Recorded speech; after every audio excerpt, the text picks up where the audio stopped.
মার্কিন president Donald Trump ইতিমধ্যে ভারতকে হুঁশিয়ারি দিয়ে বলেছে, ভারত যদি রাশিয়া থেকে তেল কেনে তাহলে তাদের উপর যে 25% শুল্ক জারি করা হয়েছে তার পরিমাণ আরও বৃদ্ধি করা হবে।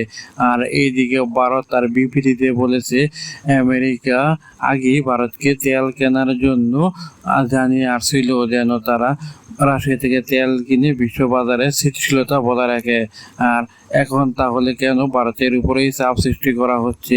ভারত আরও জানিয়েছে, ইউরোপীয় ইউনিয়ন ও আমেরিকা তো নিজেরাই রাশিয়া থেকে তাদের ব্যবসা বাণিজ্য চালিয়ে যাচ্ছে, তাহলে ভারত কেন পারবে না?